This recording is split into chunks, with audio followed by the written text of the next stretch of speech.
Good evening, everyone. Welcome once again to Tuesdays for the Poetry with me, your host and fellow poet, Gary Dale Burns. We are here again for another night. We are traveling to the year 2004, where Gary has been in Portland, Oregon, a new old home for himself, and is a freshman at the Pacific Northwest College of Art. While I was studying visual art, I was continuing to write poems, so we'll be hearing from the year 2004 this evening. I'd like to start tonight with a book review. I haven't finished this book, but I'm really enjoying it. It's Speak Silence, In Search of W.G. Sebald by Carol Angier. It's the first comprehensive biography of W.G. Sebald. If you know me, you know he's one of my absolute all-time favorite authors. And the biography is very exhaustive. It goes into great detail. Lots of interviews with family and friends, those who know Sebald. Sebald, of course, had a premature passing. He died in a car accident in 2001, just after his amazing book, Austerlitz. His novel, Austerlitz, was published. I have to thank my good friend Nelson Ndebo from Portland State. He's now at Stanford, and he introduced me to W.G. Sebald, and it was an amazing world that was opened up to me. And Carol does a wonderful job of showing how there is the blurry line between fact and fiction, the blurry line between illusion and reality, which Sebald wrote from.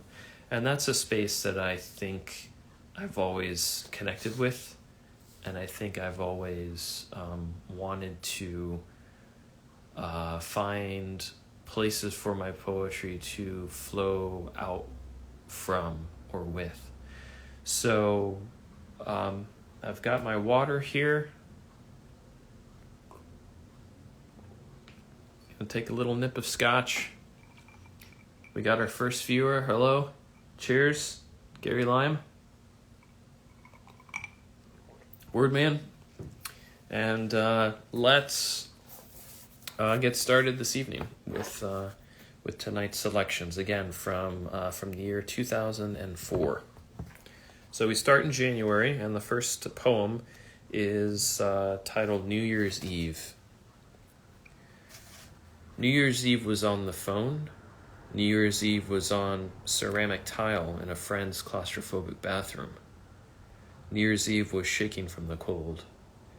New Year's Eve was having my heart on my sleeve. New Year's Eve was spilling my life. New Year's Eve was using my imagination to see her with an intoxicated smile. New Year's Eve was short breaths of static. New Year's Eve was under Christmas lights. New Year's Eve was counting nothing by numbers. New Year's Eve was a sore ear pushing against plastic to hear a soft voice from the night. New Year's Eve was listening to someone real. New Year's Eve was blushing behind a cracked door. New Year's Eve was as humble as snow. New Year's Eve was realizing what love was without finding a meaning or answer. New Year's Eve was 6 hours. New Year's Eve was sleepless.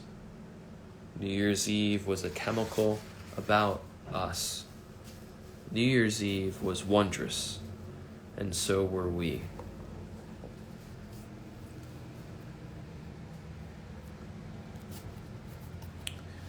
Dashing cold feet. A cat in a cardigan sang in his best Morrissey impression, tremulously slung between felicity and misery, upon some distant fence post. His fashionable silhouette made plans to return to the womb as we talked from across town and made appointments with potential craters of the moon for settling into. Two black swans, changelings, wallflowers, detached to waltz, facsimiles of one another's original, I imagined us to be. The feline's verses were soon all overdubbed with the gossip of a better life, the quiet conversation of flattery, and the hum of hope.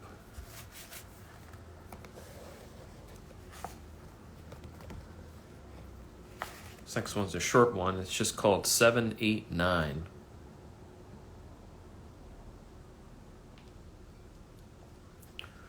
We're all trees with tears like leaves, falling like an autumn sadness, and freezing under a blizzard's madness.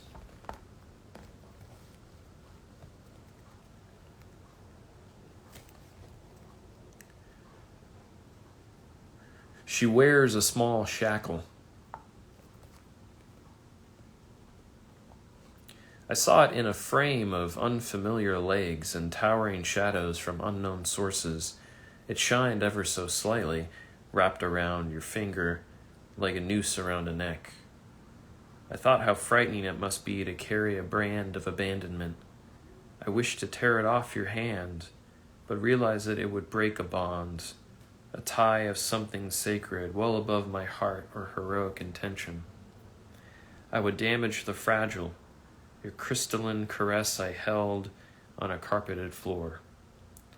I don't know what to do, so I write your name on my arm with a ballpoint pen because he said I'd really love you then.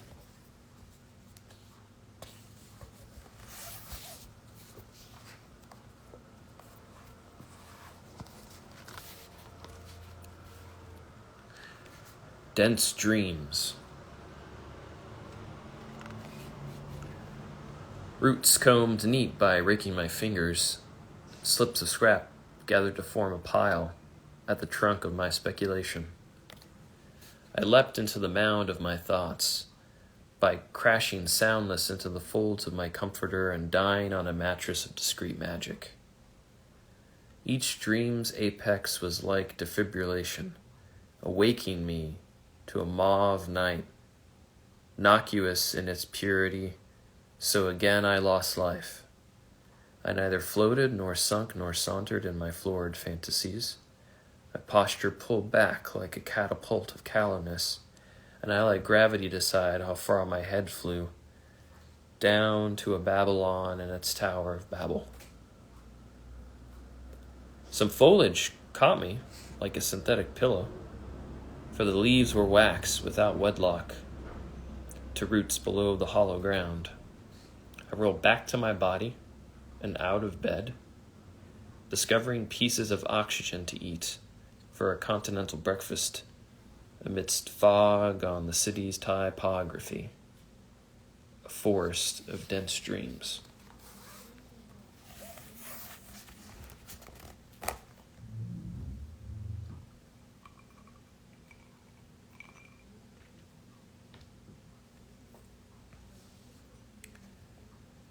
From a theme park. A face was just Hollywood lights. Once I turned to someone looking away from the sun, all the roller coasters and Ferris wheels appeared punched out of the sky on the day my eyes were stencils. I stared at a girl I never knew, a jetty to my heart to fish out words reeling in rigid silence. There on the suffocated mound, the laughter and screams from above feel like futureless seeds. Among the fabrication, we sat within ourselves where children held steel poles, impaling horses pinned down like butterflies, like the colors in my eyes I couldn't rub out, and the persimmon shapes on her face.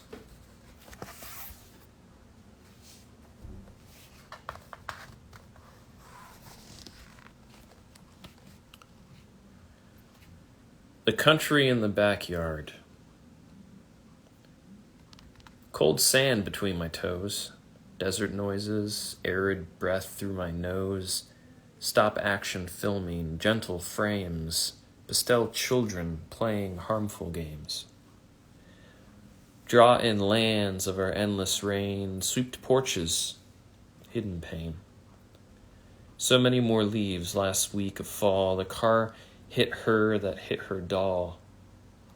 Busy meat and slaughtered buyers, bright magenta color, simple flyers. Warn the priest, absolve sad patrons of worries stressed over false obligations. New antiques waiting to shatter a traveler's tale, his horse's canter.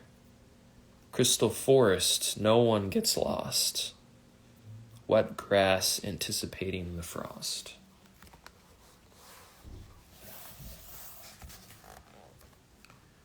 Next poem's called Lots Are Lovelier, and I got a note on here that this is poem 200. Balloons falling down everywhere. Poem 200. We made it. This is Lots Are Lovelier. Dark and cold, too light of a world withers from exposure, suffers from a bright coat of paint. Pastel rain fills the potholes. I'm a good listener. Nothing to hear but this ringing. Bells of a cathedral or alarms of threat. Looking through my hair, how could I see you as a genuine replica? Polyethylene limbs, fibroid hairs, always with someone at your elbow.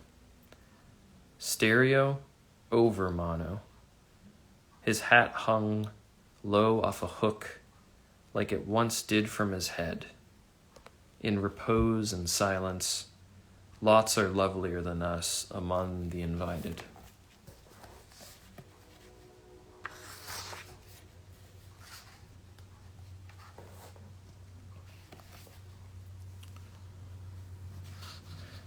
Outdoor aquarium. The water hit my feet and I ran. I ran away from beauty, in the air, underneath the curls, in the sound of an ancient whisper. On the sand, like a thick membrane, I ran, I trampled protozoa. Sea foam marked the tide's border, and I crossed the crab-shell guards, broken and buried, like my love, dead skin shredded off my feet. I stumbled with soaked sandals, I ran with quivering ankles, back for tree lines and trailer trash, back for unsalted air and ugly water, and nothing called me back to see the sunset, the giant orange and red whale once beached, rolling back into the ocean.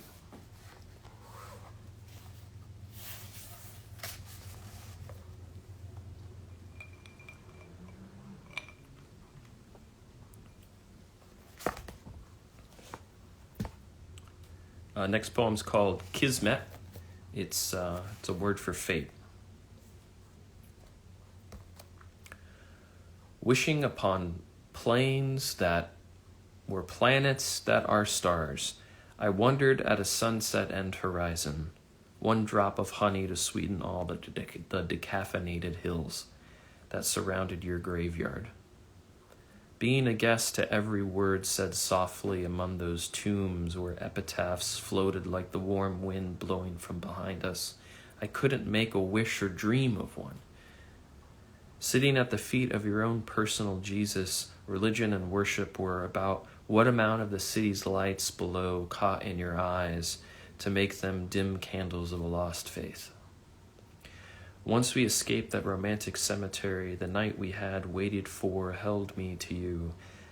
That same sweet droplet came up today, and with your boots on the floor, I finally wished to have your olivey brown skin near mine again.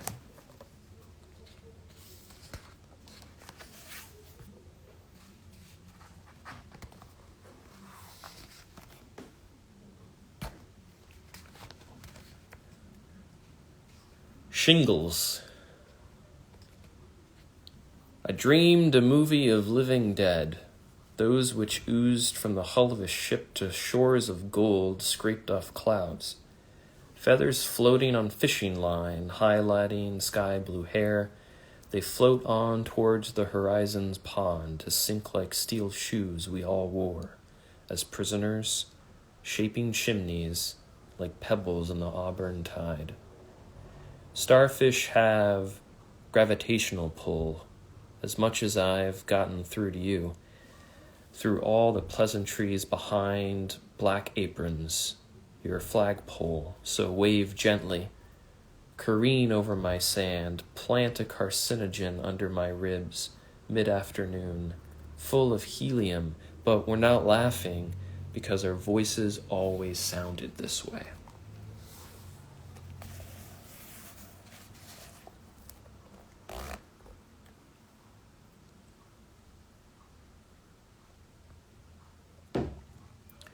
Vacation.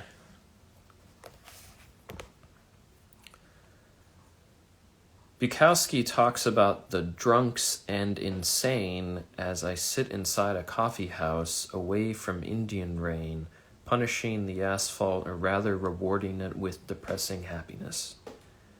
Their umbrellas are all funny with flowers that will never bloom in their ugly state. Borders I wish were tall concrete walls keeping them in and me out. Yet planes keep falling out of a sky so bright my eyes sting as if pepper were showering down instead of water. One man, a balding man, sits outside under cover sipping Seattle's best coffee. Under his big nose, legs crossed under the lonely table. I shaved 2 mornings ago, rushing to find a telephone on a dirty block. Every block is dirty here, but not every block has a telephone for a clean-shaven fool. Trolley cars are free like city maps or forecasts, over radios, between red walls, around the flirting, across the counter, without a whole bean of truth. She looks like a girl I might have known. Love, love, love into the receiver, laughter after scattered storms.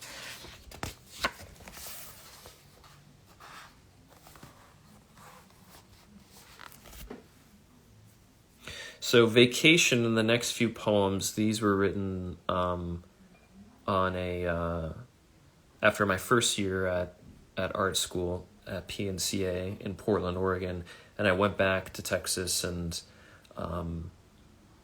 said hi to old friends and went to places like Austin, which is a fun town.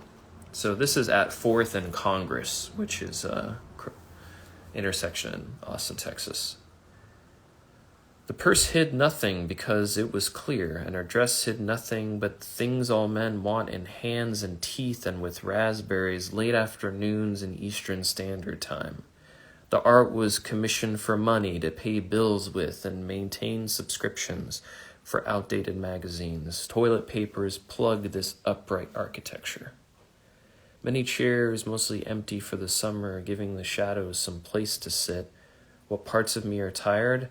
I don't ask, frankly, because any time we are doing fun dances, lying to each other, hair in our mouths, I have to care for your parts more than my own, to play as well as the gentlemen do.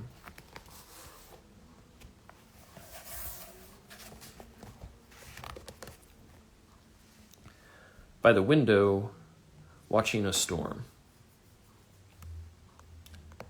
Epileptic command against pedestrian, yet he walks between parallel smears with a disoriented manner. Rain jackets few, wet shirts many.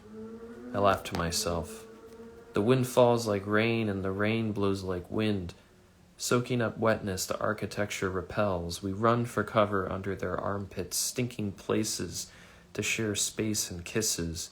Weather of nature of earth, helpless we are stranded, flooded we are breathless. Unprepared like people in pits, a truth I tell to myself.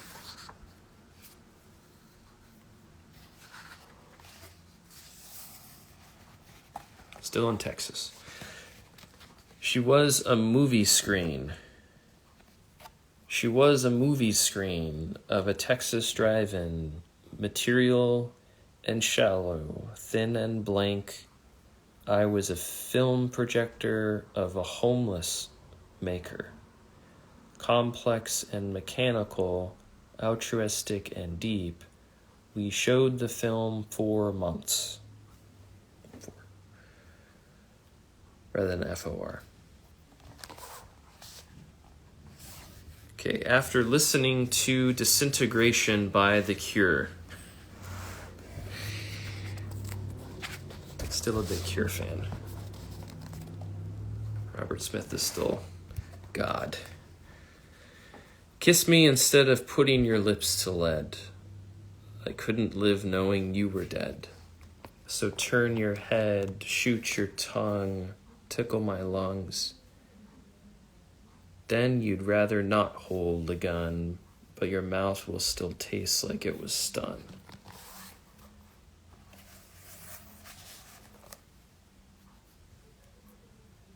Are we cringing yet? I hope so.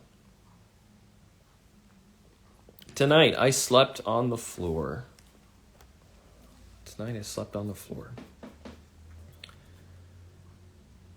Cicadas scream. Crickets orgasm. Air conditioned. Scalp scratched. Drapes silent. Fingers dropping. Keyboard beaten. Electricity buzzing. Light active. Shadows still. Furniture tame. Scorpions hidden. Pictures hung. Carpet dead. Album stopped. Friend asleep. I awake.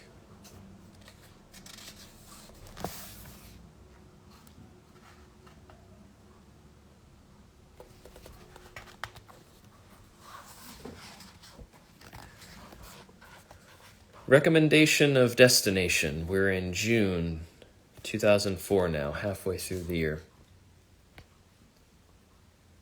Between 11 and 3, the sun reaches its highest points and all the brightness becomes deadlier than beautiful. On the backs of twitching silkworms shaping their cocoon vacation homes, the sunlight makes work hard and painful. Following shade lines of the slumping branches, a silver key half betrayed, unbeguiled, and lonely lays in the dirt. I pick it up like so many before it, keeping hope as a hug around its contours to find a door for opening, a chest to unlock. The city has a cemetery near the interstate, and if you looked around for miles of hours, there wouldn't be a single thing found that was greater, even in terrible daylight.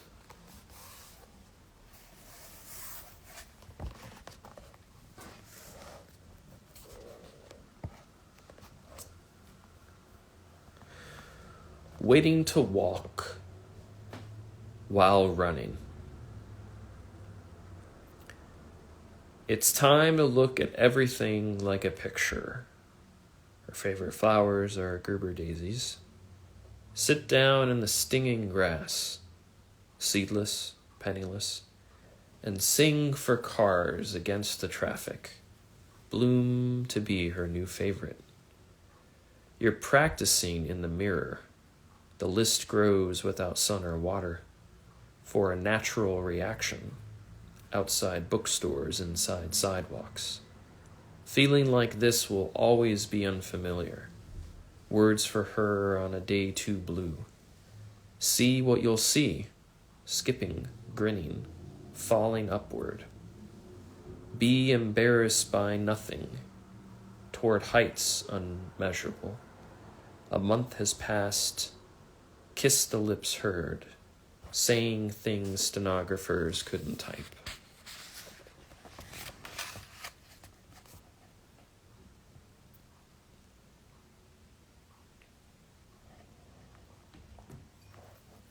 Concerning the flight. Business deals, brats buried in magazines, quiet couples, sleeping fathers, not promising, not too sure, text messages, omnipotent announcements, orderless line, crinkling plastic and crunching munches, one tongue, deeper reasons, sweaty hands, nervous knuckles, convincing the replaceable concerning the flight, express jet, faith for survival in unknown faces, crippled ability, for control, for safety, ring, ring, ring, ring, sigh. Burning wreckage behind the bar. I remember seeing before the last time I was in Buffalo, not the wreckage, but the bar. Serving civility, 'cause it's easy. They're still on the ground, although you can still order a beer in the air.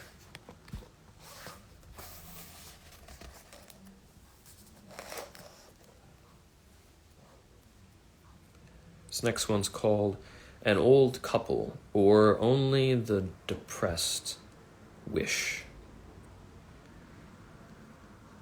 One might ask, what purpose do they serve, barely capable to stand on their own, having to cling to one another while noticing everything new to their old eyes? How wise can they be surrounded by it all? Listen to what their bent backs are telling you, leaning crooked with a vulnerable sway, each other a tender crutch, withered hands held. Aren't they marvelous displays? Of 50 years' time in faded photographs, and 50 years' care and sickness and health. For 50 years they have seen you glance, and for 50 more they'll pace their steps. You watch them like a sunset sinking, but to blind one's eyes, that is not their intention. If you then think and wish and smile, you're not as depressed as one might hear.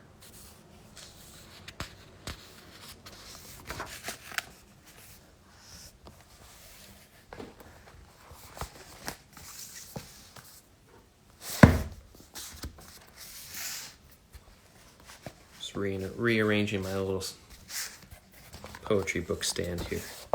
There we go. Okay. This one's called Driving for Borrowed Beer. In the back of a van, thinking about a man going through his car window, my brother and cousin laughing cruelly while watching the video clip on a monitor. No seatbelt, sitting on a loose carpet, pieces of unoriginal upholstery, and then I reach into my bag, once owned by a war veteran and now by a weaker man. I find my Walkman to play an album less authentic than the original version to entertain. An attention receiver. I see a few feet of the world at a time. My future wife laughs, a marionette behind the front seat stage, as the impromptu play continues, revolving the system, losing the war, blurring the images.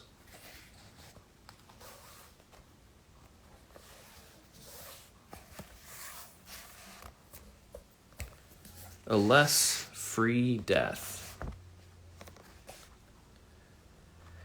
I heard him from the toilet seat, half trapped behind thin prison bars, making a racket, and I thought, just leave.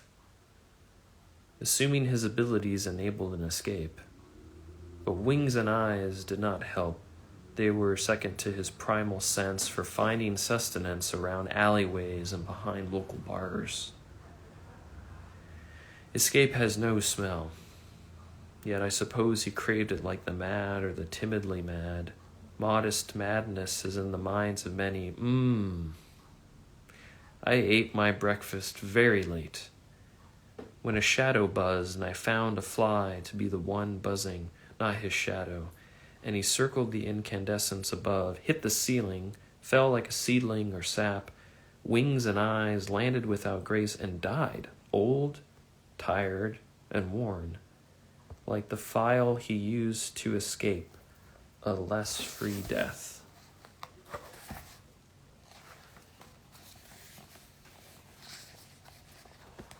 Oh, and what do we got next? We got another sonnet. We got sonnet number 8. When we get to sonnet 14, I'll have a special sweepstakes, and you viewers, you'll be able to win an exclusive limited edition copy of Sonnets by Gary Dale Burns. All right. Yes, sonnet alert. Here we go. Sonnet number 8.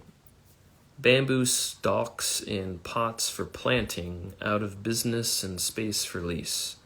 Skyline soundtrack of incessant chanting, public transportation receipt crease. Unsweetened air around tasteless coffee, androgynous men with genderless women. They slowly revolve, ignoring the belfry where something awfully hollow had been. Moving, moving, moving like microorganisms, all on the thin membrane of my eyes, ignoring jokes that lack the cynicism to steal false postures or criticize. A city at night is half as full as day, but in this lot of reticence I stay.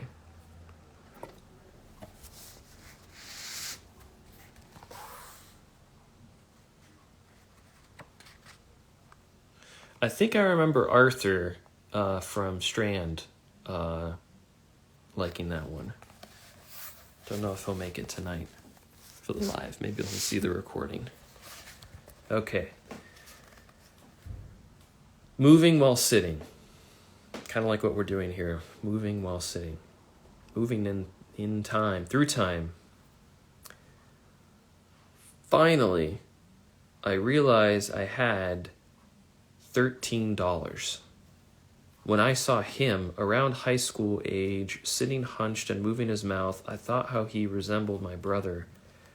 The round of the face, the eyebrows, but not the eyes, big, husky, jersey wearing and jacket bearing. My brother wouldn't ever carry that bag, though. His placenta-colored duffel was flaccid and damp, occupying the seat beside him instead of a friend or even a passenger. I stared, observing every head jerk, trying to discern his mumbling, obviously from thinking out the transit map above, and my brother and I were moving while sitting, not in control of our destinations, much like it always was, lost for a home, even when we finally came to the right stop.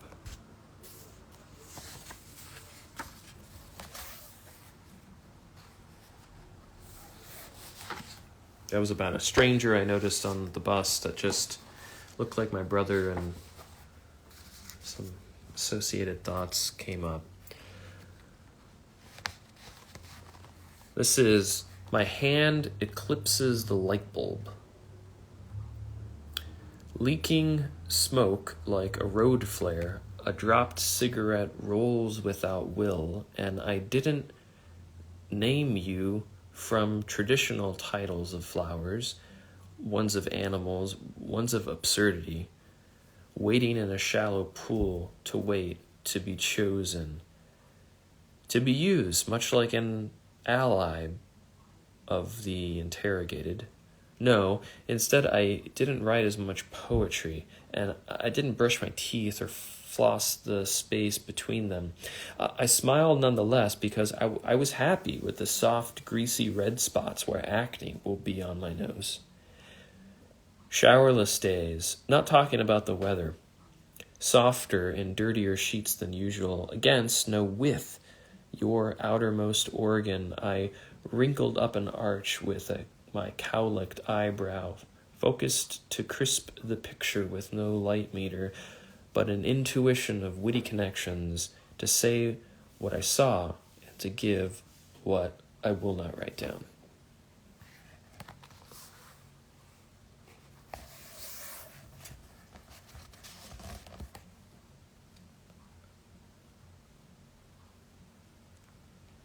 Dressers with splinters. Rain falls from the heavens and the skies, tears fall from the heaven in your eyes. And what limb fell first to the ground was known only to the air you pushed outward. exiting upward ascension while you lied crumpled into a ball like tissue paper. Lost momentum, gravity curses. All that is physical worked by law, with the only things broken being your bones. So as axes turned, shadows creeped, the everythings that are not you continued converting with their engines of potential. Then stillness was finally the last to fall, behind your mass of uncanny movements, ceasing, seizing, freezing up. To end the dangling anxiety of life, that you were convinced was a fable about dressers with splinters.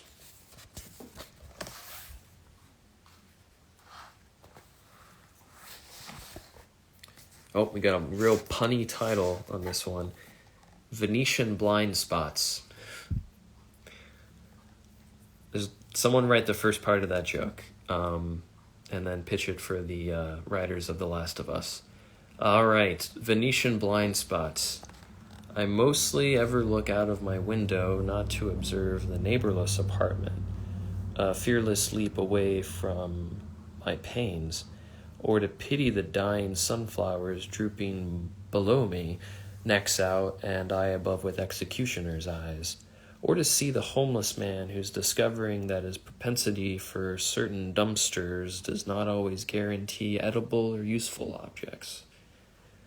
I hardly ever look over the chimney for ironic clouds or strain my sight for a movement to match the sirens of police cars and fire trucks, gnawing at the south-facing street, but building my belief that things break laws and burn. I really never look out of my window unless my urge or want or suspicion lends attention to expect the dark sky to turn white.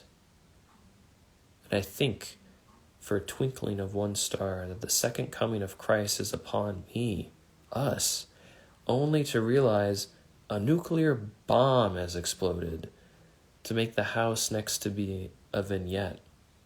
Either way, you or I won't avoid being judged.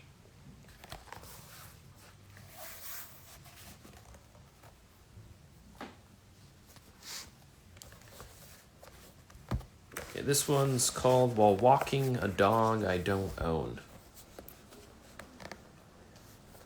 The leaves of deciduous trees are turning colors not normally seen most of the calendar year, just as they did centuries and millennia ago, and as they might for another young man in a temperate climate, as they may have for other poets lesser and greater than me. But the difference is that the young man and the poets and the league of breathers and exhalers will see deciduous trees and will not think about how they turn like the color of your face when exhausted, cold, or embarrassed. Much like most other faces, but terribly not so, because while the shivery or tired or abashed fill their faces up like a wine cooler, yours has the time, place, shape, and feel of everything I have encountered in your company. And once I kiss your cheek of sentiment, I taste the mold seasoned surrounding me instead of the old frequency ignored by them.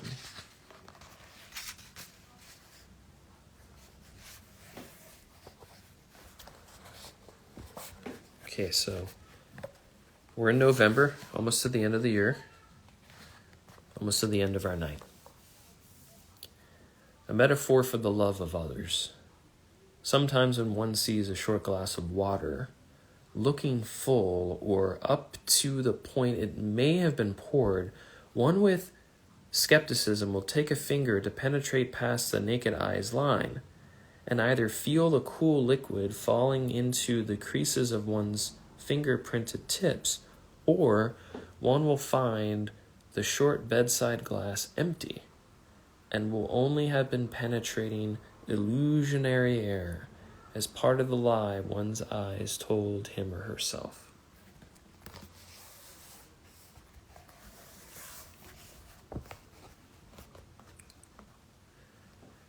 Unexisting inhabitants. Today I saw the city disappear while running the course of a snake's tarred back, laid out and lethargic, with the only soul I can bear to confess to. The tree line raised their fingers up to point blame at which saint pushed the clouds down to blanket everyone. With a white wool from that evening's moon, I looked at her and back to the scene. The wide-screen sky layered like pie, pale purple, shy rose. And then back to her my gaze went, knowing that if a head-on collision with a kindly driven trunk would lift us out of our seats and into its engine, we could finally be alone, while the children unexist, tucked away down below.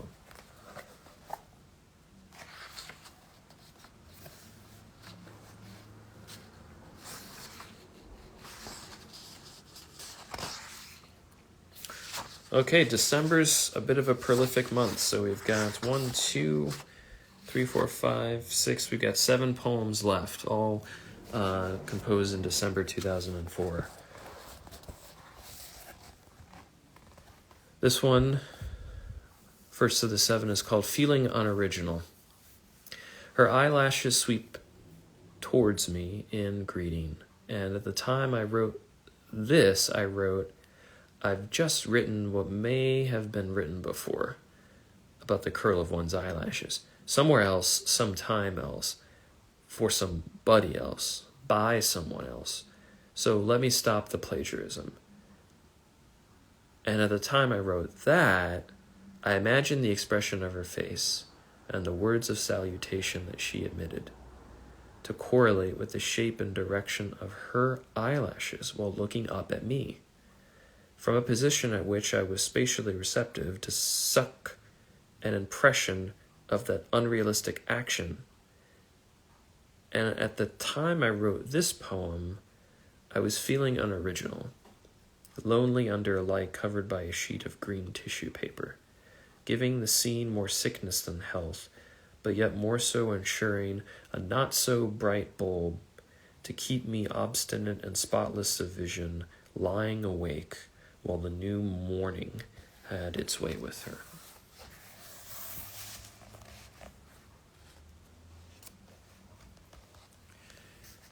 Okay, the next poem is an elegy. It was written after the tsunami in the Pacific back in 2004. That hit Indonesia and a lot of places. If you guys remember that.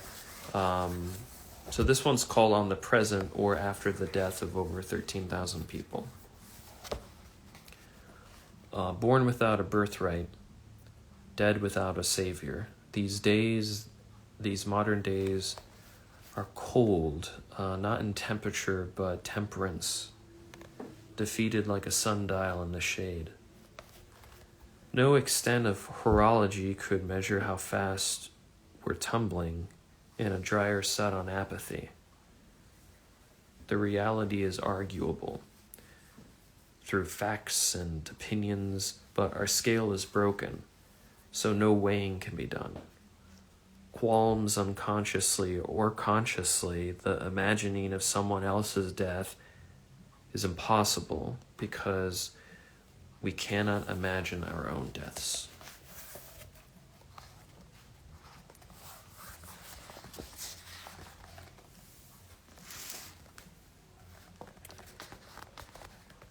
Being my employer's employee. That'll be the first of my work poems. Backward answers to simple questions. Unfulfilling thanks by strangers. I meet with stretched, closed-mouth smiles, taken from a 5th grade class photo when my overbite felt embarrassing to show. It's the same now, but instead of a discomfiture, the teeth are a gesture for friends alike to signify my effervescent delight. My head even cocks back if so surprised that I let go of that young fear. Turning a corner made of merchandise, I hear the north wall's phone ring with half-parted lips receiving its noise. If only one could slouch in a seat on the groove of my tongue, the roof of my mouth would be like a hall, perfect acoustics, ringing so small. I thought with merit, but actions outside with none. I answered the anonymous call with greeting, and prepare the elementary smile with a diplomat's proper protocol.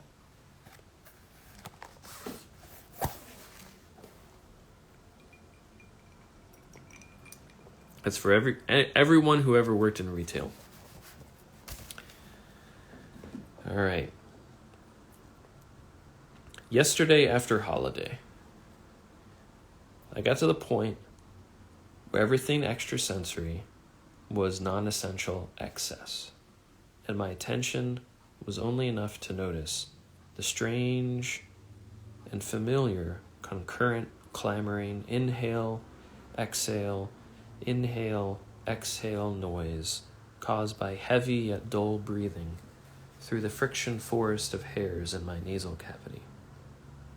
Exhaustion had left me, unable to be receptive, and as the legs worked while the head didn't, I rode my bike home, and they thought how the wool was too thin to keep the wind away from their skin. Short little one here. This one's just called Honestly. No, there's not any punctuation there. I don't know why I said it that way. Honestly.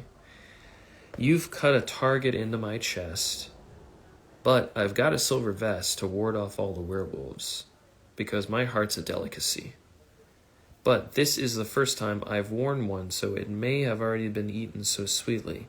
My heart, not the vest, who is proud as a pacemaker and good enough as it gets. Okay, last two here. We've got tender-hearted letter, and inept.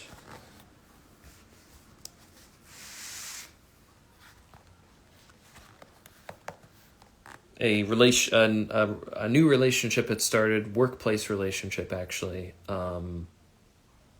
It was short-lived. It was about a year and some change. Very intense and very meaningful. First real love of my life, actually.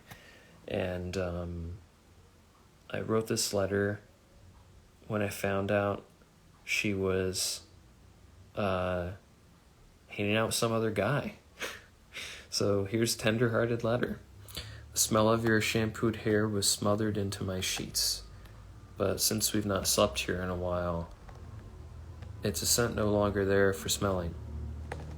Tea you didn't finish was emptied. The bag now steeps in a trash can, its string dangling over the lip like a sock I laid over the radiator to dry.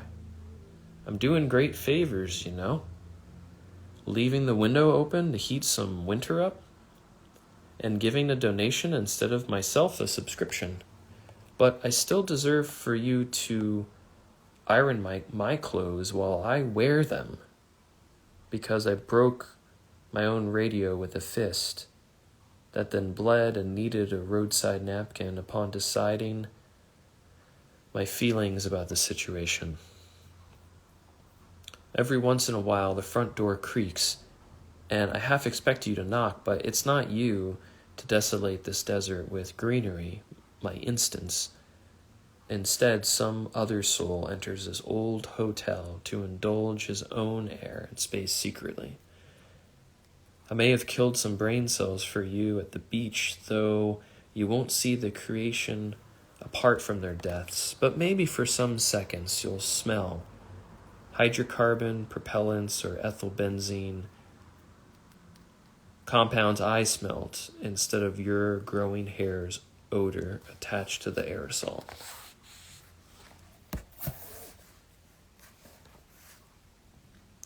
And our last poem for the night is Inept. I-N-E-P-T, inept. For breakfast, I could pour water into cereal. for lack of a lactose product. Not laziness, but forgotten routine. That example proves, along with the groans and issuing from my stomach, that I am hungry, but have not a hunger for a thing digestible, except the company of a friend. Those pieces of myself abroad I search not for in loneliness, where I have the chance, but instead drown it faithfully, in mouthwash, down the sink, at whose bottom a spider lay, shaven much too close. And if my hesitation had fostered a question to the arachnid for friendship instead, my malnutrition may have ceased, and a civil exchange of words could have eased my troubles felt by us both. But his parts lay separated from each other. Below the faucet head I used to fill a cup for drowning my plants, 'cause the darn things are too shy to say when.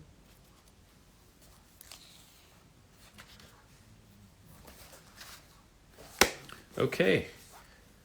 Well, that's it for this evening. Thank you for joining another night of Tuesdays for the Poetry.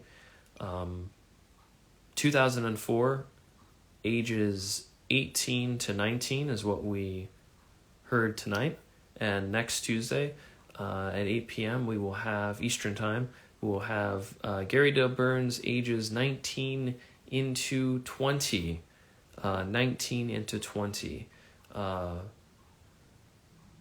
Probably some sad stuff, but also some joy and probably some new relationships as well. And maybe some more sonnets.